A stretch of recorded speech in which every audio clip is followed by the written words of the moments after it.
ઝઘડિયા તાલુકામાં અકસ્માતોની વણથંભી પરંપરા સારસાદ નજીક અજાણ્યા વાહનની અડફેટે મોટરસાયકલ ચાલકનું ઘટના સ્થળે જ કરુણ મોત નીપજ્યું હતું। સારસા ગામ નજીક એક મોટરસાયકલ ચાલક ઇસમને કોઈ અજાણ્યા વાહન ચાલક અડફેટમાં લેતા મોટરસાયકલ ચાલકનું ઘટના સ્થળે જ કરુણ મોત નીપજ્યું હતું।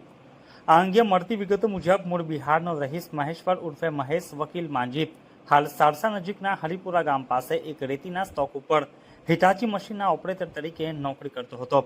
આ દરમિયાન મહેશ્વર રાતના જમવાનું લેવા મોટરસાયકલ લઈને રાજપારડી ખાતે ગયો હતો।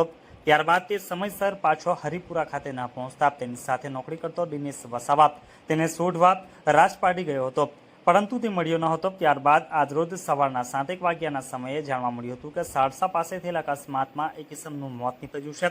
આ ખબર મળતા દિનેશ વસાવાએ સારસા રાજપારડી વચ્ચે પુલથી થોડે દૂર સ્થળ ઉપર જઈને જોતા તેમની સાથે રહેતો મહેશ્વર ઉર્ફે મહેશ માજી મરણ પામેલ હાલતમાં પડેલ હોય કોઈ અજાણ્યા વાહન ચાલકે મહેશ્વરને અડફેટમાં લેતા સર્જાયેલ અકસ્માતમાં તેનું ઘટના સ્થળે જ મોત થયું હોવાનું જણાતા દિનેશભાઈ ઈશ્વરભાઈ વસાવા હાલ રહે ગામ હરિપુરા રેતીના સ્ટોક ઉપર તાલુકા ઝઘડિયા અને મૂળ રહે દેવસાકી તાલુકા સાગબારા જિલ્લા નર્મદાના અકસ્માત સર્જી ઘટના સ્થળેથી ફરાર થઈ ગયેલ અજાણ્યા વાહન ચાલક વિરુદ્ધ રાજપારડી પોલીસ મથકમાં ફરિયાદ નોંધાવી હતી।